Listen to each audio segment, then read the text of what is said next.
Good evening, dears. This is Dr. M. Narayani from Moza University. Today we are going to learn a topic from medical biochemistry and medical nutrition module, where the model code is MBC110. In this model, I hope you have already learned about cells, cell organelles and their functions, water pH and buffers, biomolecules. In biomolecules, I hope you learned about proteins, enzymes and carbohydrates already. Today, we are going to learn about lipids. Next,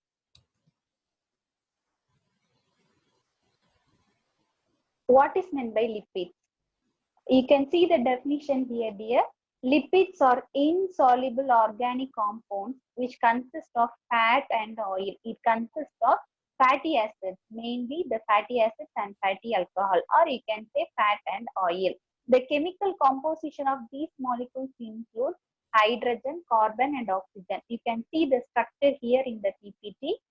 In the fatty alcohol, it consists of carbyl group and also OH group. Fatty acids also the same, where this fatty alcohol and fatty acid combined and with the help of enzyme called esterase or lipase, it forms ester or lipid.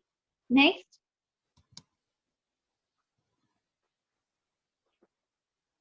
classification of lipids. These lipids can be classified into three main types. One is simple, and the second one is compound, and the third one is derived. In the name itself, you can easily understand that simple lipids means simply it consists of esters of fatty acids, where no other substances were added in this lipid.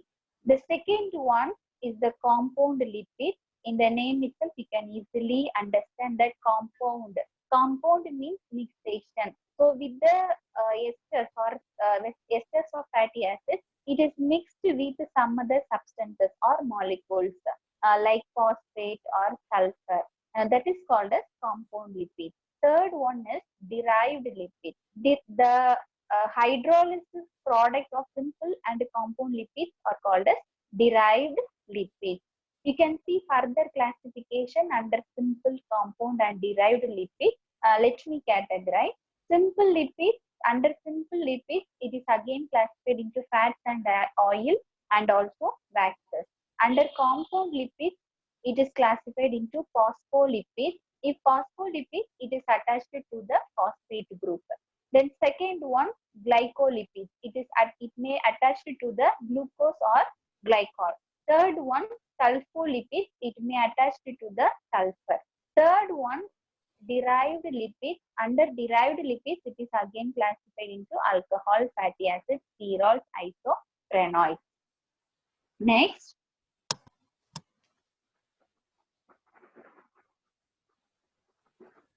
just for knowledge, I have added this slide here.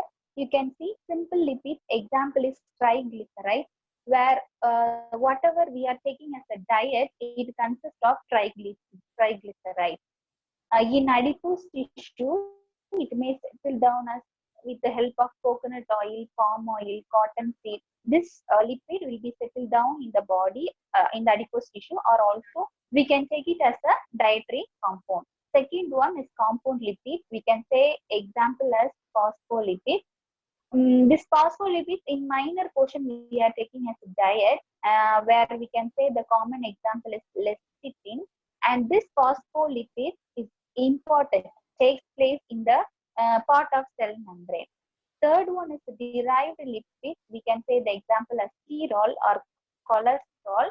It helped in the formation of sex hormones and also vitamin D formation. Next.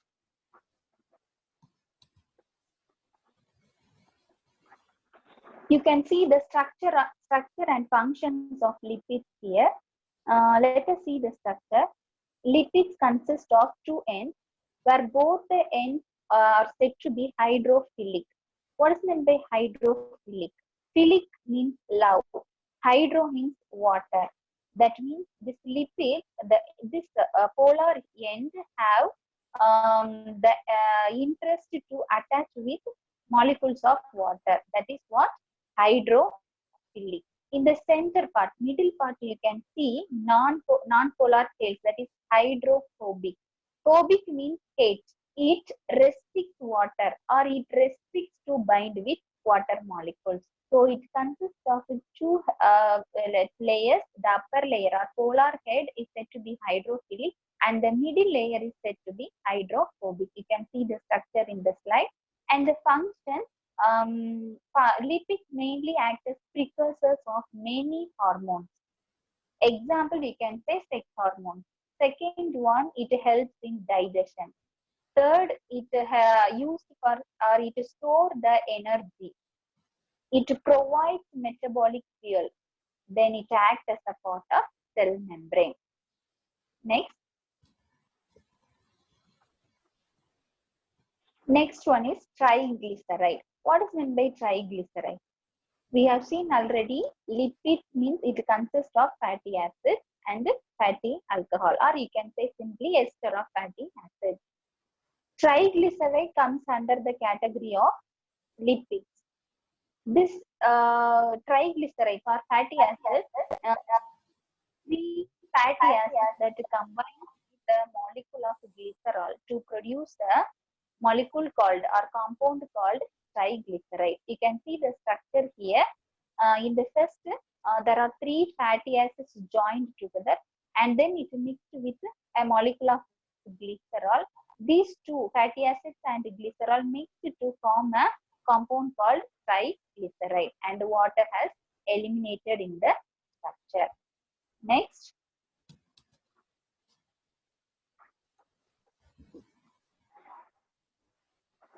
Let us see what are fatty acids.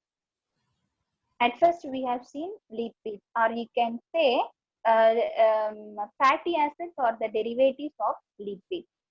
A carboxylic acid, which consisting of a hydrocarbon chain and a terminal carboxyl group occurring in fats and oils. You can see in the structure, I have marked a symbol there. That's what hydrocarbon chain it is attached, and that is the structure of fatty acid. Where fatty acids are usually not found in organisms, but instead we can take it by three main classes of esters like triglycerides, phospholipids, and cholesterol esters. I already told that triglycerides we can take it as a dietary material, or if we take food, through food this fatty acid enter in the form of triglycerides. Phospholipids, I already told that it is the part of cell membrane. Then cholesterol, it is stored in our body and it supply energy whenever our body needs. Next, nomenclature of fatty acids. What is meant by nomenclature? It is the naming of product or naming of chemicals. You see, we are having a common name. Is it? We are having a common name in our house. We may call it as a pet name. Likewise, we also have many names. In chemicals, the common name, a standard name was given by IUPAC, and it also consists of a common name by means of their structure or by means of their bond formation. So nomenclature means naming of a chemical, and this naming can be given by a standard that is called as IUPAC name, or you can pronounce as IUPAC or IUPAC, where the elaboration of IUPAC is International Union of Pure and Applied Chemistry. Next, I told that naming can be given by the number of carbon atoms or bond formed between the molecules or based on their structure. Most naturally occurring fatty acids have an unbranched chain of carbon atoms with the carboxyl group. Next.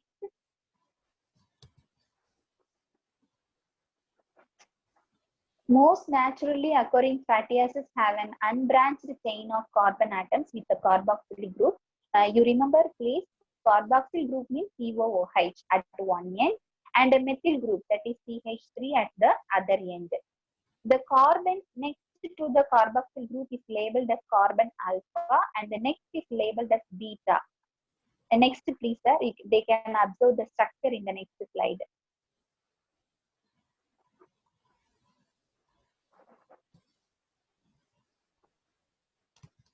Next, please, sir, they can observe the structure. Yeah, thank you, sir. You can see here the first end nearby to OH, that bond is said as alpha end.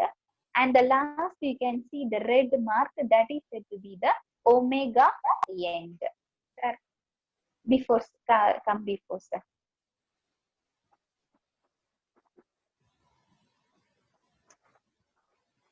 Although fatty acids can be of diverse length, the last position is always labeled as omega. You can observe as a red mark in the structure here, which is the last letter in the Greek alphabet.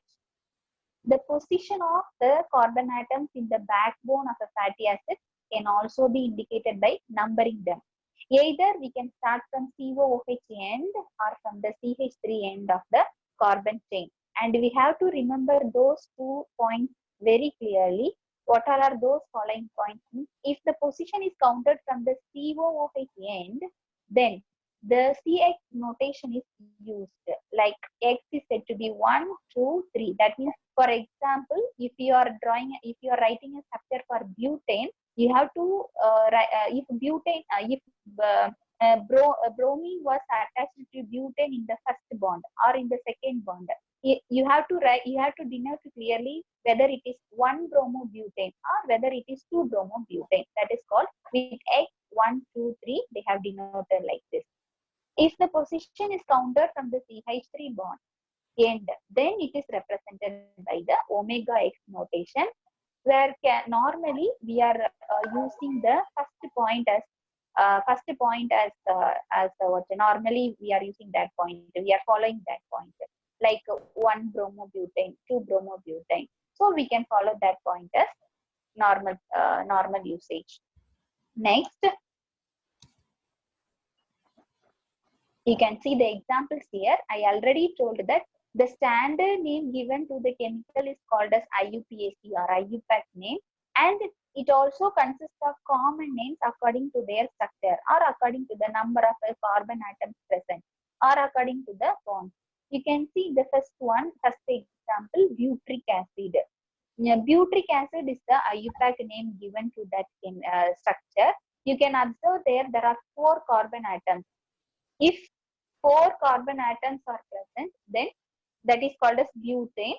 So this fatty acid is said to be butanoic acid as a common name or butyric acid as a IUPAC name. You can see the second example, caproic acid. It is the IUPAC name. And you can see the structure. It consists of 6 carbon atoms. As it consists of 6 carbon atoms, the structure is said to be hexane. So as it is fatty acid, it is said to be hexanoic acid. So you can also 1 by 1 octane, that means 8 carbon atoms. So it is said to be octanoic acid as a common name and caprilic acid as a IUPAC name. Next.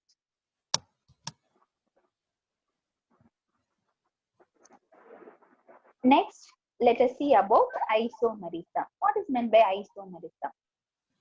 Simply, we can say the observation or existence of 2 or more compounds which have the same molecular formula but a different structural formula or but a different arrangement of atoms within the molecule. You can see the example here. Next, please.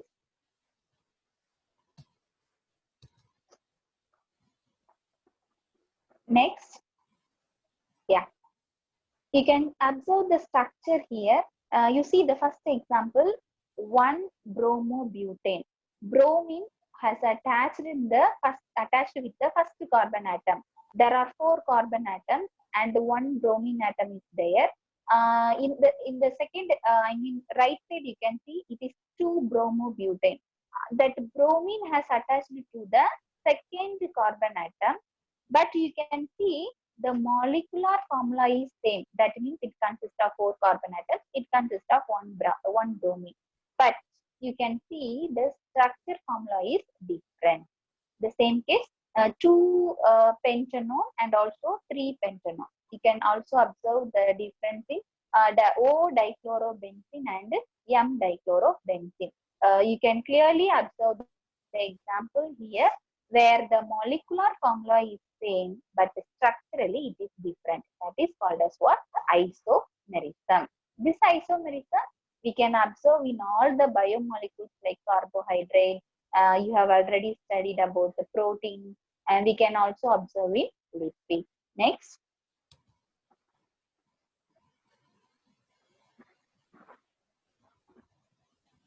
Next, we have a topic called hydrolysis in our syllabus, where this hydrolysis can be seen in chemical properties. So I have the continuation of hydrolysis in the chemical properties. Now let us see about physical properties of lipids. Simply, the physical properties of lipids we can say as it is colorless, odorless, and tasteless. We can add some points of physical properties here. First one, it may be either liquid or non-crystalline solid at room temperature. Second one, it is colorless, odorless, and tasteless in their pure state. Then color of fat is due to other substances. You see, example, we in our house we can use butter. This butter may be seen as yellow color. Why? Because of it consists of a compound called keratin. It is lighter than water, insoluble in water, but readily soluble in organic solvent. It forms emulsion when agitated with water in the presence of soap or other emulsifier agents. It is a poor conductor of heat and electricity, where efficient insulator for animal body. That's why animals may contain lot of fat. Next.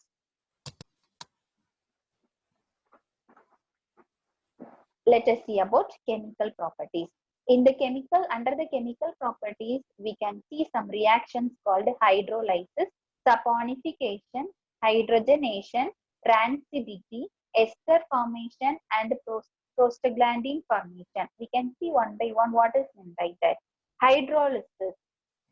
Lysis means breakage, hydro water. So you can easily understand the meaning. Hydrolysis is the process wherein a covalent bond within a molecule is broken down by the addition of water. That is called as what? Hydrolysis.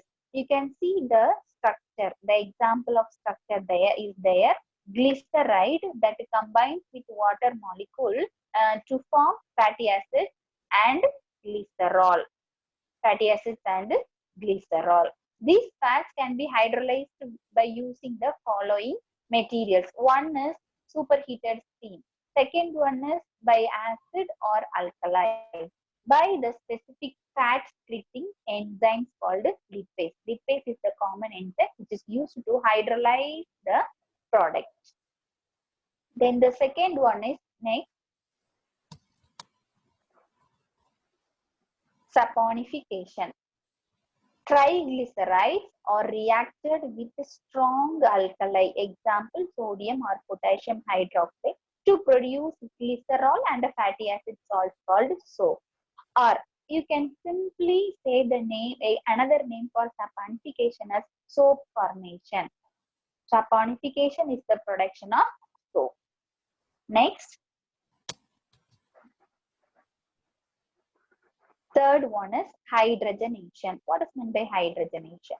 A chemical reduction between molecular hydrogen and another compound or element. That is called as what? Hydrogenation. And it may occur in the presence of catalyst. You know what is meant by catalyst? Catalyst is an enzyme that enhances the reaction. In the example you see here, oleic acid, which is unsaturated lipids or unsaturated lipid, react with hydrogen to form stearic acid, where stearic acid is saturated. It can be easily broken, saturated. This is what hydrogenation. And the common catalyst used for hydrogenation reaction is, you can see in the slide, platinum, palladium, rhodium, and ruthenium, and nickel. And also in the nickel, we can use two types of nickel, Rani nickel and Urishbra nickel. Unsaturated fatty acids may be converted to saturated fatty acids by the reaction called hydrogenation reaction. Next. Next one is rancidity. Fourth example, fourth chemical property is rancidity.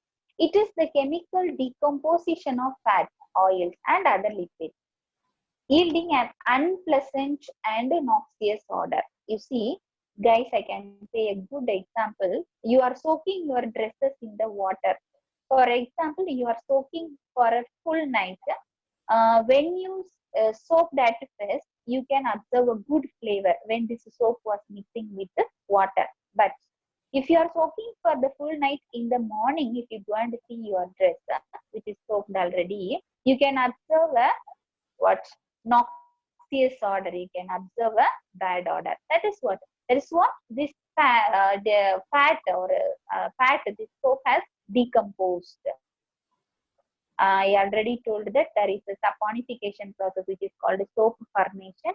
In that, fatty acid getting decomposed. This decomposed product, that is the reaction, that is called as what? Rancidity. There are three types of rancidity. One is hydrolytic rancidity, that occurs when water splits fatty acid chains away from the glycerol. Second one is oxidative rancidity. And the third one is microbial rancidity, which refers to a process in which microorganisms such as bacteria includes lipase, which break down chemical structures in the fat, where it results in the formation of aldehydes and ketones, which occurs in contact with the air at room temperature. That also gives undesirable odor and flavor. Next.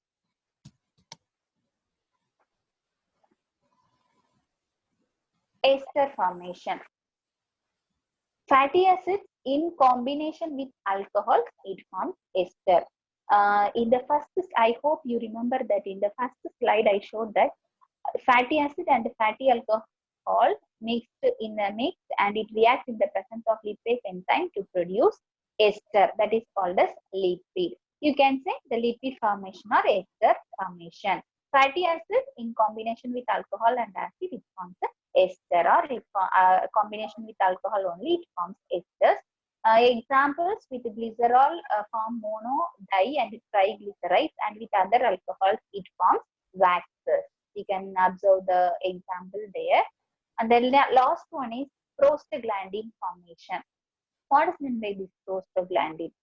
Prostaglandins are substances enzymatically derived from essential fatty acids in almost all nucleated cells, and it is found in most tissues and organs. Even we also contain prostaglandin there, and prostaglandin is producing in our body also. They are mediators acting upon platelets, endothelium, uterine, and mast cells, and have a variety of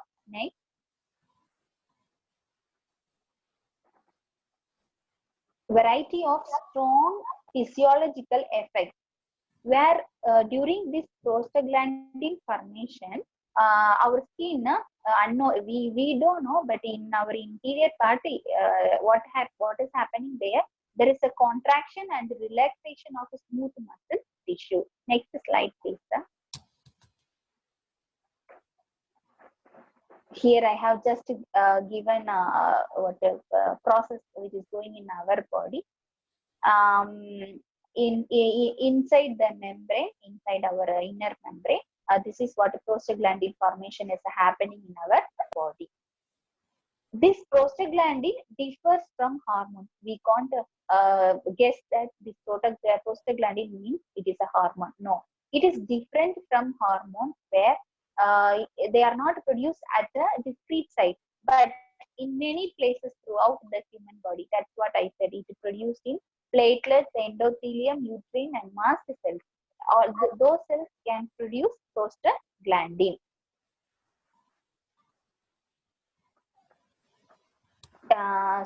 In today's class, we have discussed about what is meant by lipids, what all are the classification, and what all are the functions of lipids.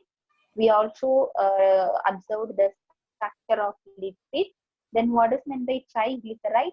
And we also observed the formation of triglyceride. Then we have studied about what are fatty acids and the nomenclature of fatty acids. What is meant by isomerism? Then what is meant by hydrolysis? We have observed that in chemical properties. Then we have studied about physical properties and chemical properties. Under chemical properties, we have studied about what is meant by hydrolysis, what is meant by saponification, hydrogenation, rancidity, ester formation, and prostaglandin formation. I hope you have understand about lipids at least something. Thank you guys. Thank you for a good chance.